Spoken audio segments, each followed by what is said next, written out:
दा बेनिखायनो जोङो नैबे समाव जोङो बिथांमोनखौ खावलायदों खम समनि गेजेरावनो दिनै गाबोननि गेजेरावनो बिथांमोना राजुआ बाबै बिथांमोना प्रेस मिटनि गेजेरजों निमाहा बिनांगौ आरो निमाहा बिखांनायनि उनाव जों बुंदों जे बिपिएफ हानजानि जाय बिथांमोननि सायाव जिथु केस होबाय बे केसखौ जाहाथे उइथड्र खालामना लायो मानोना जों साफ्रोमबो बर' फिसा खावलायनो लुबैदों जाहाथे बिथांमोनखौ जोङो निमाहा बिनो होदों बिथांमोना इमिडिएट निमाहा बिनांगौ आरो नोंथांमोनाबो निमाहा बिखांनायनि उनाव जाहाथे केसखौ जाहाथे उइथड्र खालामो बेखौ खावलायबाय। बावैसो सान सिगां बर'नि मोनसे निउस चेनेल बड'लेण्ड बुब्लिया जोंनि आगुनि बिटिसिनि बारग' गाहाय मावफुं सोद्रोमा हाग्रामा महिलारिनि सायाव मोनसे फट' इमेज होनानै बिथांमोना मोनसे आरजाथावै बाथ्रा लिरदोंमोन। बिथाङा जेब्ला देहा फाहामसालियाव दङमोन होननानै खोनादों जोङो आरो बै समाव बिथांमोना मोनसे फट' पस्ट होदोंमोन जाय फट' पस्टखौ लानानै गोबां रिएक्सन जादों आरो बेखौ लानानै बिपिएफ राजखान्थि हान्जानि दैदेनगिरिफ्रा केस एबा एफआइआर होनायखौ जोङो खौरां बिजोङाव मोन्दों। दा बाथ्राया जाबाय मा दिनैहाय जोङो बड'लेण्ड डिजिटेल जार्नालिस्ट एस'सिएशननि मोनसे हरखाब मावफुं मेल जोङो हांख्रायनाय जादोंमोन आरो बड'लेण्ड बुब्लिनि जि आथिखालाव सोलिबाय थानाय जि जाथाय बेखौ लानानै जोङो गुवारै सावरायनाय जादों आरो बे गुवारै सावरायनायाव जोङो गासैबो जोंनि चेनेलनि बिगोमा चेनेलनि चिफ एडिटर आरो माखासे जोंनि बड'लेण्ड डिजिटेल जार्नालिस्ट एस'सिएशननि बिबानगिरि बिथांमोना जोङो जयै सावरायनानै बड'लेण्ड बुब्लिया हाग्रामा महिलारिनि सायाव जि मोनसे फट' पस्ट होदोंमोन जे बिथाङा देहा फाहामसालियाव थानाय बेखौ जोङो गोख्रों रावजों सोंखारिदों आरो इयुनाव बेबायदिहाय सोरबा सुबुं एबा सोरबा हानजा बा आफादनि सायाव बेबायदि आरजाथावै बाथ्रा बुंनायनिफ्राय एबा निउस खालामनायनिफ्राय बिथांमोनखौ जोङो गोजानाव थानो होदों आरो इयुन समाव जुदि बेबायदि माबाफोर बेबायदि आरजाथावै बाथ्रा बुङोब्ला एबा बेबायदि आरजाथावै बाथ्रानि गेजेरजों जुदि माबा मोनसे रिएक्सन एबा जोंनियाव माबाफोर कमप्लेन फैयोब्ला बिथांमोननि सायाव जोङो गोख्रों राहा लानाय जागोन होननानै बुंदों आरो दिनैनि मेलाव जोङो गासैबो जोङो सावरायलायनायनि गेजेरजों जोङो थांखि लादों आरो बिथांमोनखौ जोङो बे थांखिनि गेजेरजों बिथांमोननो थांखि दैथायहरदों आरो बिथांमोनजों जों सावरायनानै बिथांमोनखौ बुंदों जे खम समनि गेजेरावनो बे निउसखौ लानानै बिथांमोना निमाहा बिनांगौ आरो बिथांमोना प्रेस कनफारेन्सनि गेजेरजों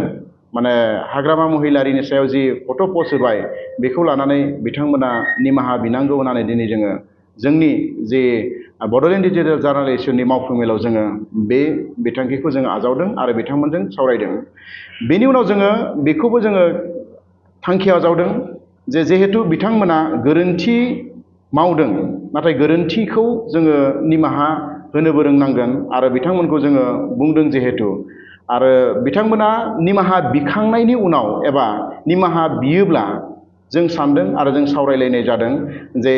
बिथांमोननि सायाव जिथु केस होदों बे केसफोरखौ जाहाथे बिपिएफ हान्जानि दैदेनगिरि बिथांमोना गावनि बर' फिसा होनानै जाहाथे उइथड्र खालामो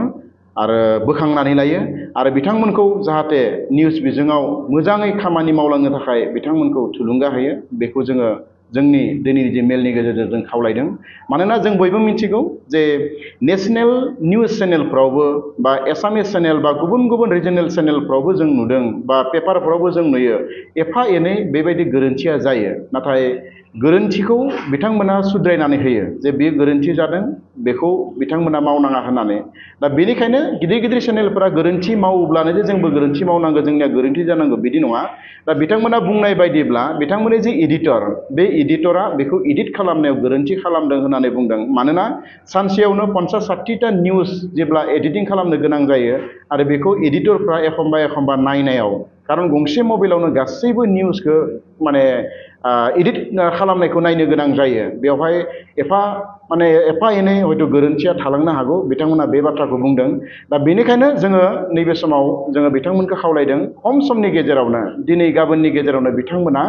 राजुआ बाबै बिथांमोना प्रेस मिटनि गेजेरजों निमाहा बिनांगौ आरो निमाहा बिखांनायनि उनाव जों बुंदों जे बिपिएफ हान्जानि जाय बिथांमोननि सायाव जिथु केस होबाय बे केसखौ जाहाथे उइथड्र खालामना लायो। मानोना जों साफ्रोमबो बर' फिसा जोंनि न'खरावबो BPF हानजा दङ, जोंनि न'खरावबो गुबुन हानजानि मानसि दङ, बिथांमोननि रिलेटिभ जोंनि रिलेटिभआबो माने BPF हानजायाव दङ बा UPPL हानजायाव दङ। जों साफ्रोमबो बर' फिसा हिसाबै राजखान्थिखौ लानानै जोङो राजखान्थि गेले, नाथाय जोङो माखासे फिसा फिसा बाथ्राफोरखौ लानानै जोंनि गेजेराव जाहाथे एना एनि जाया आरो जोंबो बड'लेण्ड डिजिटेल जार्नालिस्ट एस'सिएशना जाहाथे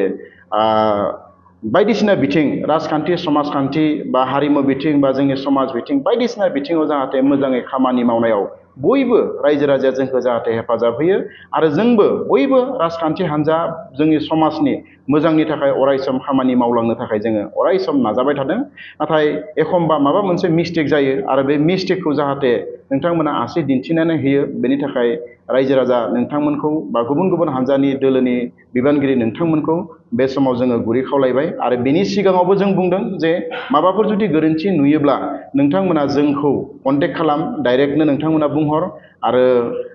बुंहरनानै नोंथांमोना बेखौ सुद्रायनायनि मोनसे राहा खालामनांगौ होननानै बुं। आरो बिथांमोना सुद्रायजायाबा बा जों जुदि सुद्रायजायाबा, जों जुदि जोंनि गेना गेरेन्थिखौ जों जुदि मानिनानै लायाब्ला बै समाव नोंथांमोना जोंखौ जा पानिशमेन्ट होनो गोसो दङ, जा एक्सन लानो गोसो दङ, जा थांखि लानो गोसो दङ, बे थांखिखौ नोंथांमोना लानो हागोन। आरो बेनिखायनो नैबे समाव खावलायनो लुबैदों जाहाथे बिथांमोनखौ जोङो निमाहा बिनो होदों, बिथांमोना इमिडियेट माने निमाहा बिनांगौ आरो नोंथांमोनाबो निमाहा बिखांनायनि उनाव जाहाथे केसखौ जाहाथे उइथड्र खालामो बेखौ खावलायबाय। बेखौ खावलायनानैनो दिनैनि जि नैबे आंनि मावफुं मेलाव जि जोङो सिद्धान्त लादों, थांखि लादों, बेखौ नोंथांमोननो फोरमायबाय। गोजोन्थों।